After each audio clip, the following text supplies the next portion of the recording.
Hi, today we want to talk about the basic function of security personnel.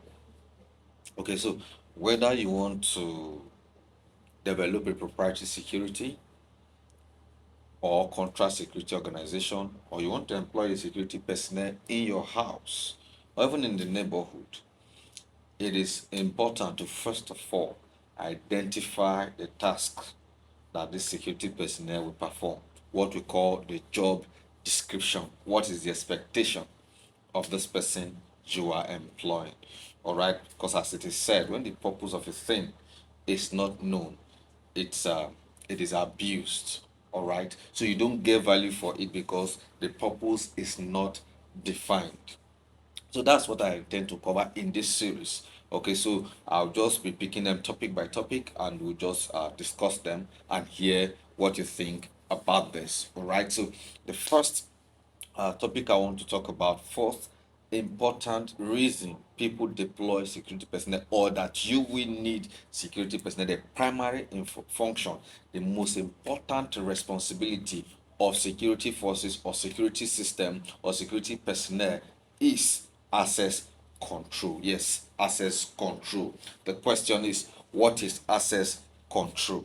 Okay, access control, as the name implies, simply means regulating or controlling the movement or access of persons into into a building, an area, or a protected space. That protected space, yes, that is access control, regulating the movement of people, vehicles, or access of persons to a protected space or area or an environment. That is access control. So, and this could be executed. You can enforce access control using procedural means, technological means, or even a human means. Okay, so I'll just quickly run through some access control functions of security personnel. One of them is to ensure that whoever gains access to a place, a space, is authorized. Yes, you need to, there should be some form of authorization, before you, of course, you can do that by getting a call, making a call to whoever is authorizing the person, whoever is authorized to authorize anybody that should enter that space. Okay, so first of all, ensure that whoever is demanding access or that wants to enter a place is authorized to enter that place. The second point is to ensure that the authorized person is who they say they are. Okay, so someone can be authorized, okay, saying Mr.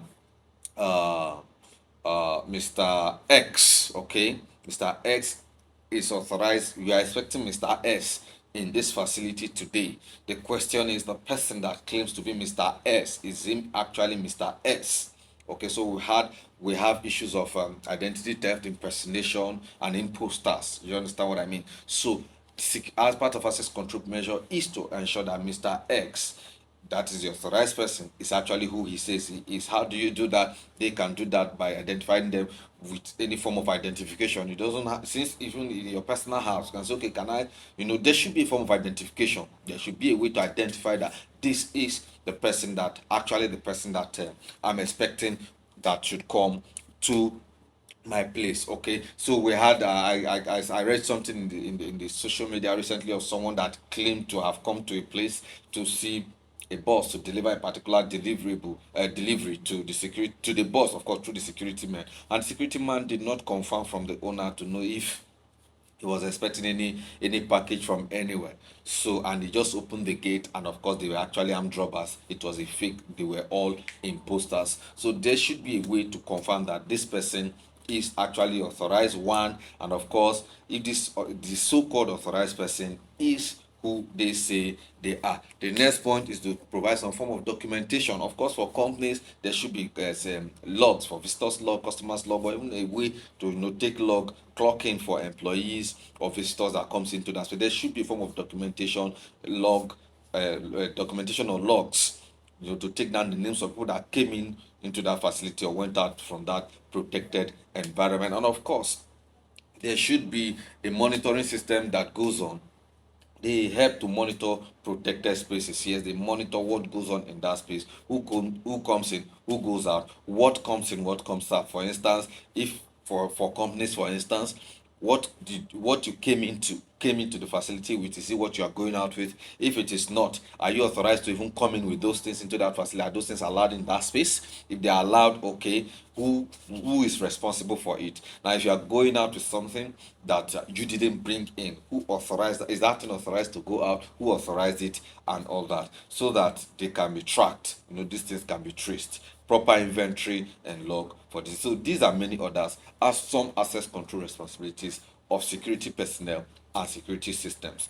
If you know some great ideas, some access control responsibility of security personnel that I did not mention, you can drop that in the comment section so that people that are watching will also learn from it. Until we see next time, stay safe and understand the function of your security systems and personnel. Why are you deploying a security system or personnel?